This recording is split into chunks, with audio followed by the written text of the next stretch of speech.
hoje nós estamos aqui num programa especial, direto da 30ª Feira do Livro de Novo Hamburgo. E para a gente debater um pouco sobre esse universo literário, nada como a gente começar com o patrono da Feira do Livro, Gilberto Abrão. Muito obrigada por estar aqui conosco. Eu que agradeço, é uma grande honra estar nas câmeras e nas telas dessa nossa TV simpaticíssima, nossa TV da comunidade, que é a TV Fevale. Então tá, a gente pode conversar um pouquinho sobre... Tu tem histórias muito curiosas, né? A questão do teu histórico de vida, de ser brasileiro, né? Mas vim de uma origem... Eu nasci em Curitiba, sou brasileiro de primeira geração, Mônica. E meus pais são imigrantes, vieram da Síria. Então isso aí me deu uma enorme bagagem sobre a cultura árabe, né? E, ademais, eu estudei também lá no Líbano e na Síria por um período longo, 4 anos, na minha infância e no início da minha adolescência, né? E isso aí também contribuiu, acrescentou mais um pouco a essa minha bagagem cultural do Oriente Médio. Como é que começou esse teu contato, então, com os livros, essa questão de literatura?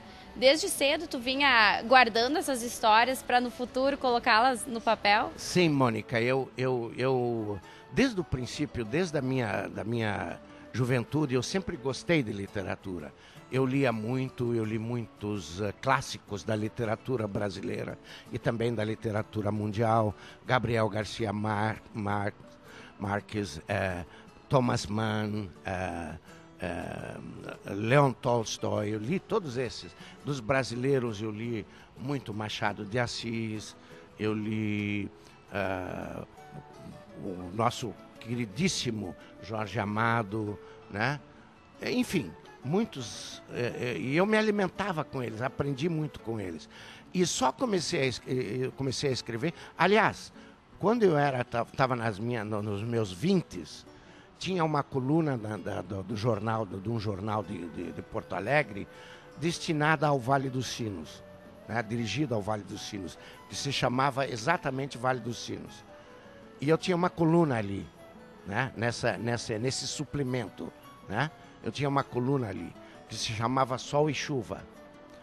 E ali eu escrevia crônicas, croniquetas, historietas, né? Mas eu parei durante uns 30 anos sem escrever, né?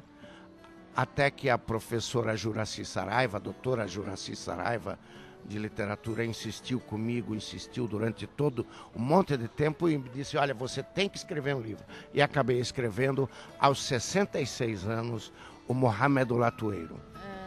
E isso, tu trouxe um pouco dessa tua bagagem, da tua origem, mais o Muçulmano e a Judia, né? Mais o Muçulmano e a Judia, exatamente.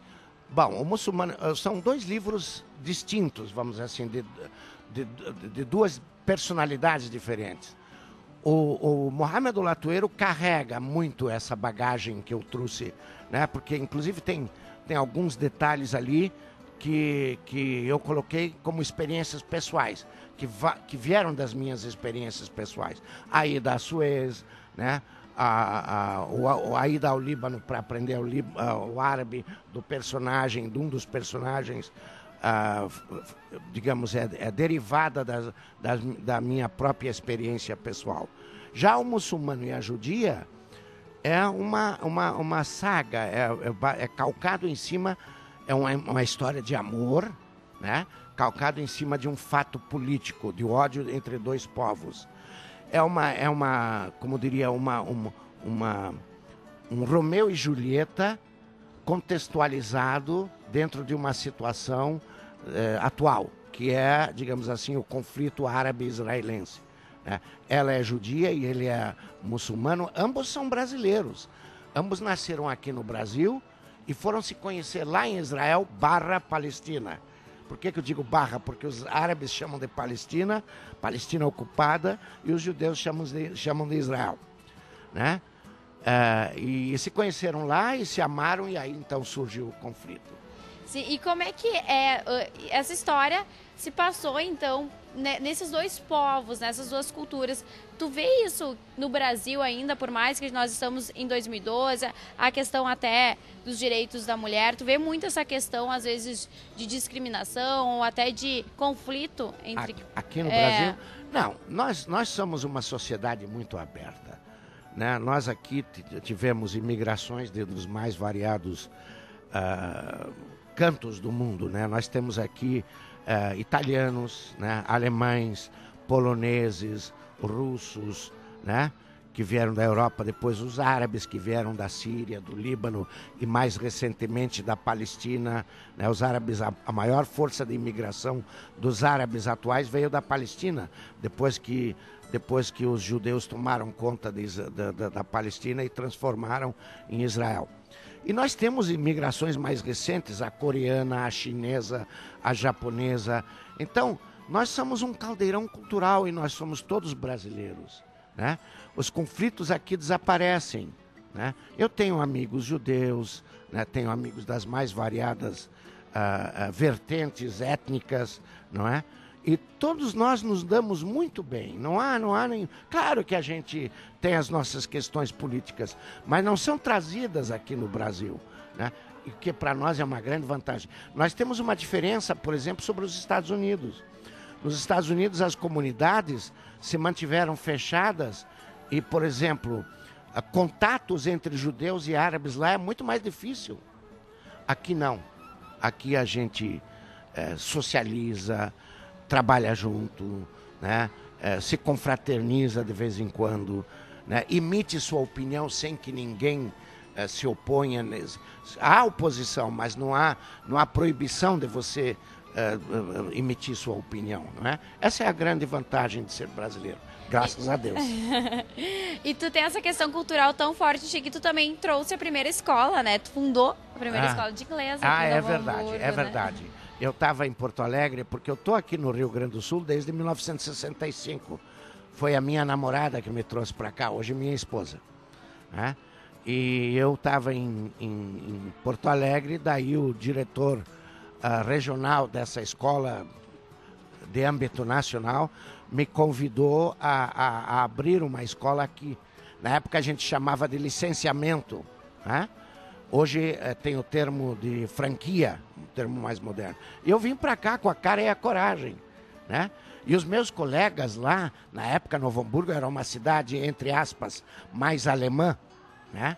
Então os meus colegas dessa escola, né, diziam para mim: pô, cara, tu vai lá numa cidade de alemão, tu vai morrer de fome, né? Mas eu vim para cá, fui bem recebido pela comunidade, estou há 46 anos aqui nessa comunidade maravilhosa, todos os meus amigos estão aqui, tenho mais amigos aqui do que lá em Curitiba. Estou muito feliz aqui, sou hamburguense de coração. E tá tão feliz também que foi escolhido como patrono da Feira do Livro na 30ª Feira do Livro aqui de Novo Hamburgo. Exatamente, Mônica. Eu me sinto muito feliz porque foi um reconhecimento da comunidade pelo meu modesto trabalho nessa comunidade, entendeu? Eu me sinto muito gratificado com isso. A votação de 1.379 votos, para mim foi surpreendente. Ser indicado pela Secretaria de Cultura já é uma honra. Imagine ser eleito pela comunidade. Me deixou muito feliz. Eu também, a gente estava comentando um pouco antes sobre a questão também dessas escolas, vindo a gente ver os pequenininhos aqui na feira. Como é que tu vê isso, sabe? Essa valorização, esse incentivo à leitura das escolas, do município, na feira aqui de Novo Hamburgo, né? Eu acho de grande valor, Mônica, porque nós estamos estimulando os pequenos a lerem. Eu só me preocupo uma coisa: quando esses pequenos chegam na adolescência ou já na fase adulta, esse processo é interrompido. Eu acho que o Ministério da Educação, os responsáveis pela educação do país, deveriam levar a coisa um pouco mais a sério, né? Criar uma certa obrigação de leitura, né? Por exemplo, o professor no segundo grau devia dar aos alunos 10 títulos de romances brasileiros para cada um deles escolher e dissertar e falar e escrever a respeito, fazer uma resenha a respeito daquela obra que o aluno escolheu. Uma por mês, sabe? Criar o gosto pela leitura no jovem brasileiro. Porque esse processo que nós estamos vendo, que as crianças vêm aqui, elas estão na fase das fadas, né, dos príncipes, das princesas.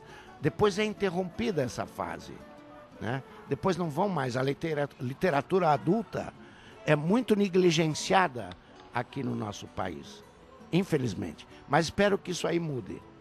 Tu acha que um pouco essa questão do avanço da tecnologia acaba barrando um pouco esses jovens a ter o acesso aos livros?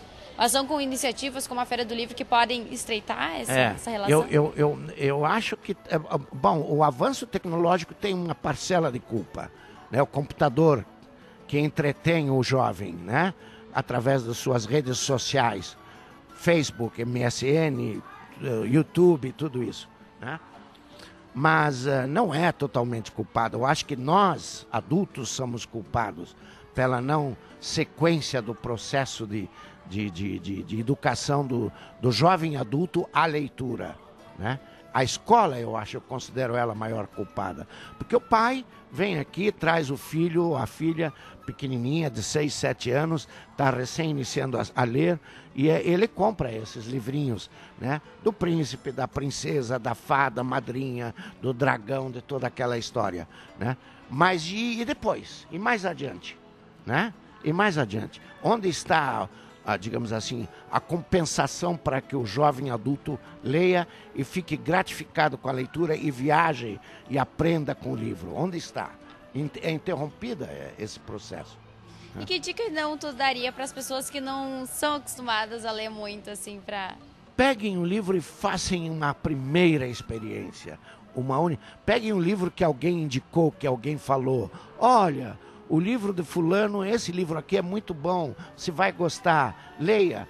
Tente ler primeiro, pelo menos as 10 primeiras páginas daquele livro indicado. Se seguir adiante, ótimo.